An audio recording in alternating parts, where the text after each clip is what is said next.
Alright, this is July the 22nd, 2017. It is about 10:30 or so, a little after that maybe. And I'm down here doing some fishing by myself. Everybody is still asleep except for Emma, who's gone to work. And it is unbelievably hot.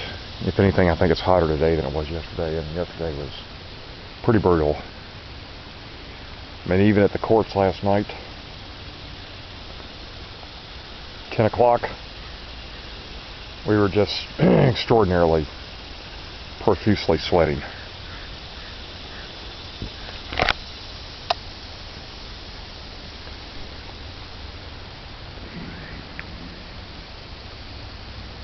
Fish have just not been biting consistently. Anyway, we're supposed to get up to a temperature of 99 degrees here in southern Indiana. 99 degrees here in Floyd County. But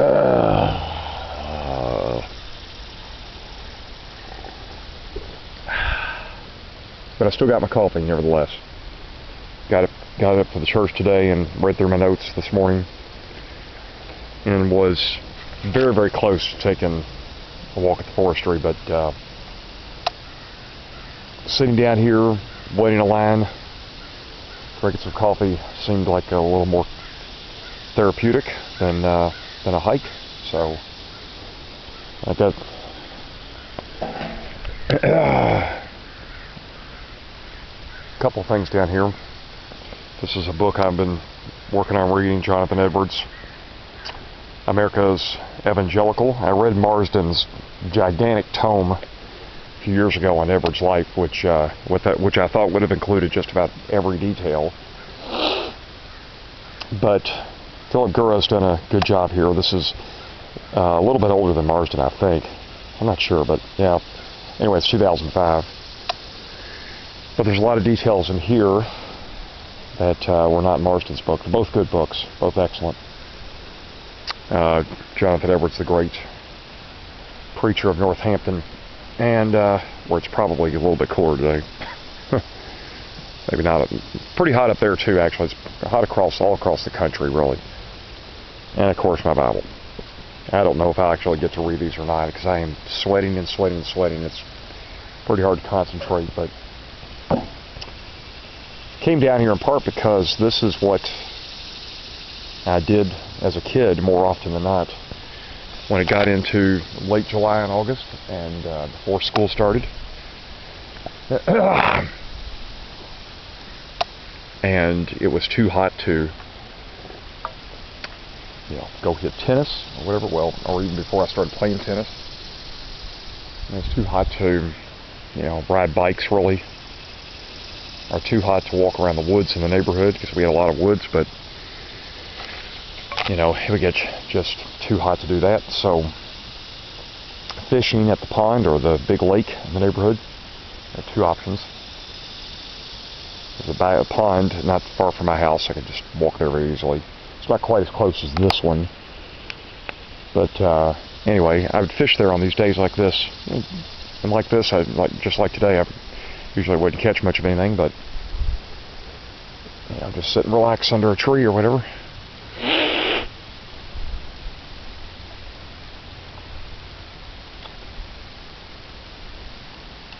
Well, there's some fish out there.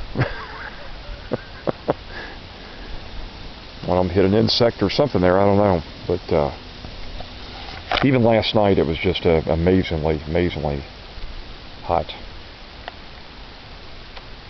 So anyway, before I shut this down,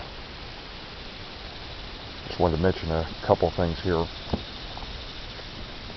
In this book that Pastor Daniel Brooks generously gave me, one of two books that he gave me. I'm reading a biography on J.I. Packer as well, which is also really good.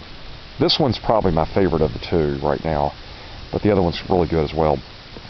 And I thought I would like the Packer went a little bit better because I never read on anything about Packer's life, really. I mean, I knew who he was, but, hadn't read anything on his life. But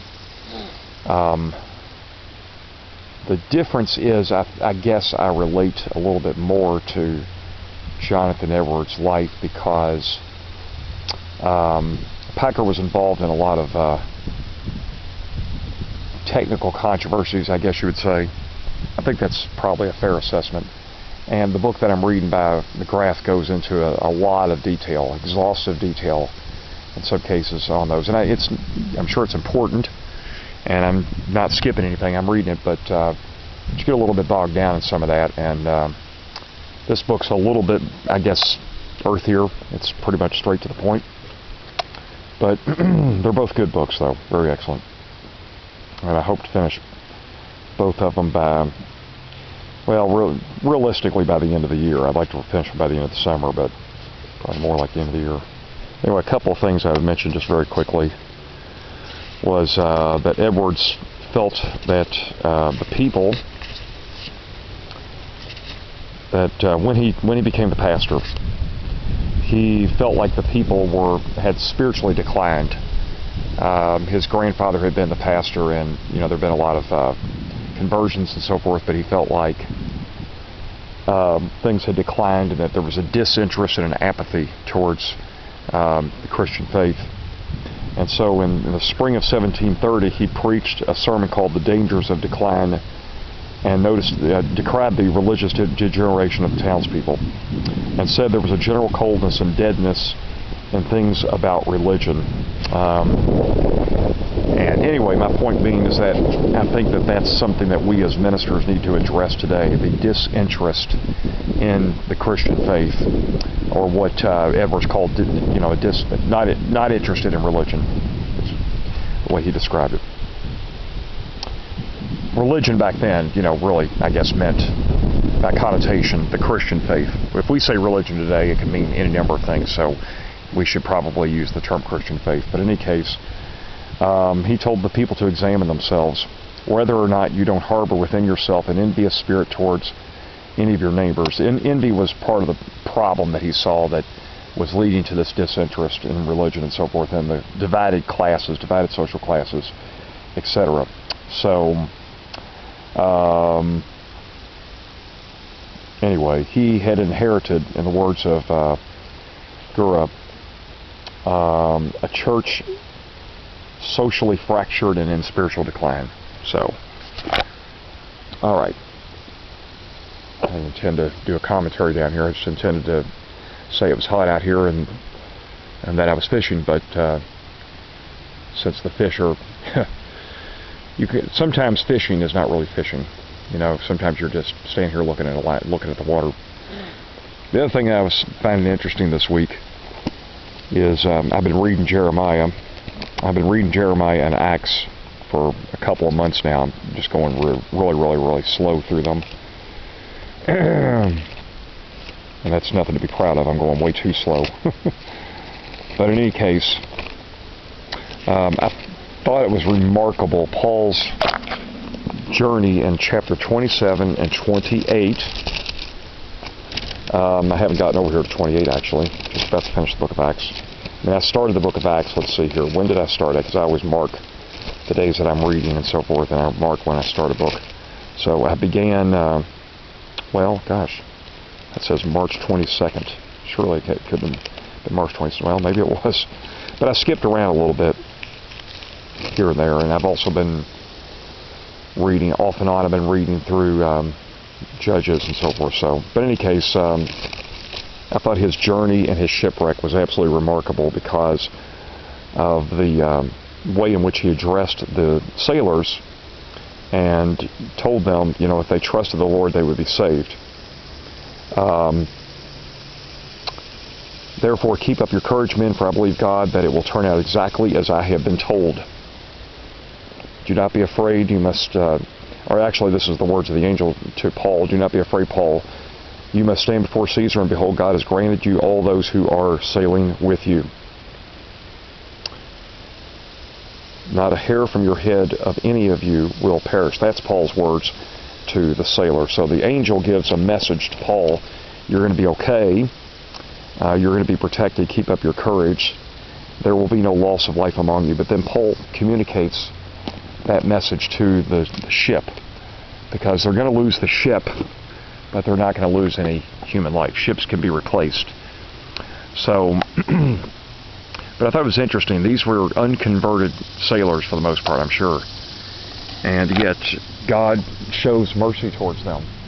God could have just preserved the life of Paul and let the rest of them perish, but he doesn't. And I also think it's interesting the way in which Paul is able to be an evangelist, or a voice, a prophetic voice, if you would, to these people that are unbelievers. And it's just a reminder to us that we're in situations and scenarios in our lives, maybe not as dramatic as that, but nevertheless, where we're surrounded by people that are unbelievers, and we need to be able to speak a word for Christ to them, especially when they're in crisis.